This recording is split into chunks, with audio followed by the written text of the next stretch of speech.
ഖുർആൻ കൊണ്ടും അതേപോലെ തന്നെ ഹദീസ് കൊണ്ടും സ്ഥിരപ്പെട്ടിട്ടുണ്ടോ? ലഹവുൽ ഹദീസ് കൊണ്ടുള്ള ഉദ്ദേശം ഗാനമാണോ അതോ സംഗീതമാണോ? ദാവൂദ് അലൈഹി സ്വലാത്തു വസ്സലാമയുടെ പുല്ലാങ്കുഴലിനോട് അബൂ മൂസ അശ്അരിയുടെ ഖിറാഅത്തിനെ നബി ഉപമിച്ചില്ലേ? ഇത് പുല്ലാങ്കുഴൽ അനുവദനീയമാണെന്നല്ലേ പഠിപ്പിച്ചു തരുന്നത്? താബിയായ അബൂ ഉസ്മാൻ പറയുന്ന ഉദ്ധരണി ഇങ്ങനെ കാണുന്നു: അബൂ മൂസ അശ്അരിയുടെ ശബ്ദത്തെക്കാൾ ആനന്ദമുള്ള പുല്ലാങ്കുഴലോ തമ്പുരുവോ വീണയോ രാഗമോ ഞാൻ ശ്രവിച്ചിട്ടില്ല. അപ്പോൾ ഈ താബിയായ ആൾ ഇതൊക്കെ കേട്ട് അതിനു മുമ്പ് അബൂ മൂസ അശ്അരിയുടേതും കേട്ടപ്പോൾ മറ്റേത് കേൾക്കാമെന്നല്ലേ അതിൽ നിന്ന് മനസ്സിലാകുന്നത് എന്നിങ്ങനെയുള്ളൊരു സംശയമാണ് ഇവിടെ എഴുതി കിട്ടിയിട്ടുള്ളത്. അല്ലാഹു സുബ്ഹാനഹു വ തആല പഠിക്കാനും മനസ്സിലാക്കാനുമായി ഈ വേദി നമുക്ക് ഒരു മാർഗമായി നൽകുമാറാകട്ടെ. അസ്സലാമു അലൈക്കും വറഹ്മത്തുള്ളാഹി. മുഹമ്മദ് കമാ സല്ലൈത അലാ ഇബ്രാഹിം വഅലാ ആലി ഇബ്രാഹിം ഇന്നക ഹമീദും മജീദ്.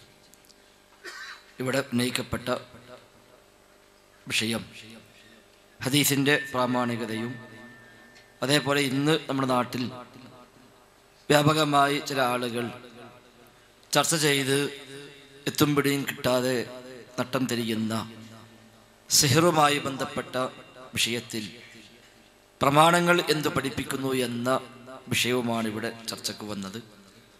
ഇത്തരം ഹദീസുകളുമായി ബന്ധപ്പെട്ട് സംസാരിക്കുമ്പോൾ സാധാരണഗതിയിൽ ഉന്നയിക്കപ്പെടുന്ന ആളുകൾ ചോദിക്കുന്ന ഒരു വിഷയമാണ് സംഗീതം എന്നത്. ഒരു പശ്ചാത്തലമുണ്ട്. ഹദീസുകളെ നിരാകരിക്കുന്ന ആളുകൾ വ്യാപകമായി സംഗീതവുമായി ബന്ധപ്പെട്ട ഹദീസുകളെയും തള്ളിക്കളയുകയും ആ ഹദീസും സ്വീകാര്യമല്ല എന്ന് പറയുകയും എന്നിട്ട് എല്ലാത്തരം മ്യൂസിക്കുകളെയും സ്വീകരിക്കുവാനും അത് പ്രബോധന വേദികളിൽ പോലും ഉപയോഗപ്പെടുത്തുവാനും അത്തരം ആളുകൾ ശ്രമിക്കുന്നു എന്നതുകൊണ്ടാണ് ഇത്തരം ഒരു അന്വേഷണം വന്നിട്ടുണ്ടാവുക എന്നാണ് ഞാൻ മനസ്സിലാക്കുന്നത്. വിശുദ്ധ ഖുർആനിൽ സൂറത്തു ലുഖ്മാനിൽ സംഗീതവുമായി ബന്ധപ്പെട്ട് പറയുന്ന ഒരു സൂചന കാണാൻ കഴിയും. എന്ന വചനം സൂറത്തു ലുഖ്മാനിലെ 6-ാമത്തെ ആയത്താണ്. വിനോദ വാർത്തകൾ വിലക്ക് വാങ്ങുന്നവരുണ്ട് ജനങ്ങളിൽ.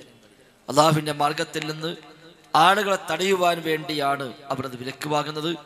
അവർക്ക് വേദനയേറിയ ശിക്ഷയുണ്ട് എന്ന് സന്തോഷ വാർത്ത അറിയിക്കുക എന്നാണ് ആ ആയത്തുകളുടെ ആശയമുള്ളത്.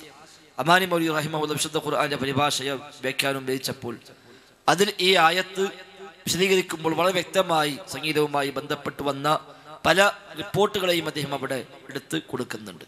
സ്വഹാബിയായ ഇബ്നു മസ്ഊദ് റളിയല്ലാഹു അൻഹു ഈ ആയത്തിന് വ്യാഖ്യാനിച്ചുകൊണ്ട് ഇവിടെ പറഞ്ഞ ലഹുൽ ഹദീസ് വിനോദ വാർത്തകൾ എന്നതിന്റെ ഉദ്ദേശം അത് സംഗീതമാകുന്നു എന്ന് തന്നെ റബ്ബിനെ പിടിച്ച് സത്യം ചെയ്തുകൊണ്ട് വല്ലാഹി വല്ലാഹി വല്ലാഹി എന്ന് പറഞ്ഞ് അല്ലാഹുവാണ് സത്യം, അല്ലാഹുവാണ് സത്യം, അല്ലാഹുവാണ് സത്യം, തീർച്ചയായും ഈ വിനോദ വാർത്തയുടെ ഉദ്ദേശം സംഗീതമാണ് എന്ന് സ്വഹാബിയായ ഇബ്നു മസ്ഊദ് റളിയല്ലാഹു അൻഹു പഠിപ്പിക്കുന്നുണ്ട്. സമാനമായി വ്യത്യസ്തമായ ഹദീസുകൾ ഈ വിഷയമായി വരുന്നു. അഹ്ലുസുന്ന പണ്ഡിതന്മാർ ഗൗരവമായി തന്നെയാണ് സംഗീതങ്ങളെ കണ്ടിട്ടുള്ളത്. ഇമാം മാലിക് റഹിമഹുല്ലാ സംഗീതം പതിവാക്കിയ ഒരാളെ അറസ്റ്റ് ചെയ്യണമെന്ന് പോലും ഇസ്ലാമിക രാജ്യത്ത് ഫത്വ നൽകിയതായി നമുക്ക് കാണാൻ സാധിക്കുന്നുണ്ട്. ഖുർആൻ അള്ളാന്റെ കലാമാണ് എന്നും സംഗീതം ശൈത്താന്റെ കലാമാണ് എന്നും ഈ രണ്ട് കലാമുകളും കൂടെ ഒരു മനസ്സിൽ സംഗമിക്കുകയില്ല എന്നും ഇമാം മാലിക് റഹിമഹുല്ലാ പഠിപ്പിക്കുന്നുണ്ട്. ഇമാം ഷാഫി റഹിമഹുല്ലാ അതിനേക്കാൾ ഗൗരവമായി കൊണ്ട് സംഗീത വിഷയത്തിൽ സംസാരിച്ചത് കാണാൻ കഴിയും.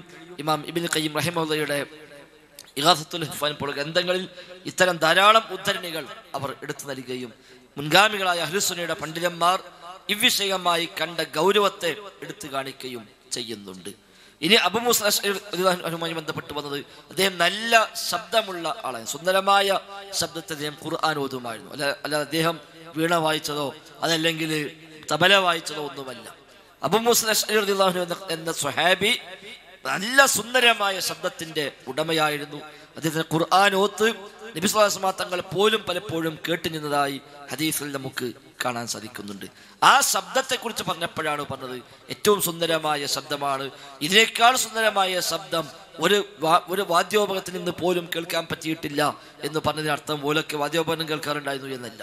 അതിനൊക്കെ മറികടക്കുന്ന, അതിനെയെല്ലാം കവച്ചു വെക്കുന്ന നല്ല ശബ്ദത്തിൽ അബൂ മൂസ അശ്അരി റളിയല്ലാഹു അൻഹു ഖുർആൻ പാരായണം ചെയ്യുമായിരുന്നു എന്നാണ് അവിടെ പറഞ്ഞത്. അതല്ലാതെ പുല്ലാങ്കുഴലൂതാനും വീണ വായിക്കാനും സംഗീത ഉപകരണങ്ങൾ ഉപയോഗിക്കാനുമുള്ള ഒരു അംഗീകാരമായി നാം അതിനെ കാണേണ്ടതില്ല എന്നാണ് ചുരുക്കി അഭിഷേകമായി സൂചിപ്പിക്കാനുള്ളവരും കൂട്ടിച്ചേർക്കാനുണ്ടെങ്കിൽ ഇവരാരെങ്കിലും അതിൽ കൂട്ടിച്ചേർക്കുകയും ചെയ്യും. അല്ലാഹു അഅലം. അസ്സലാമു അലൈക്കും.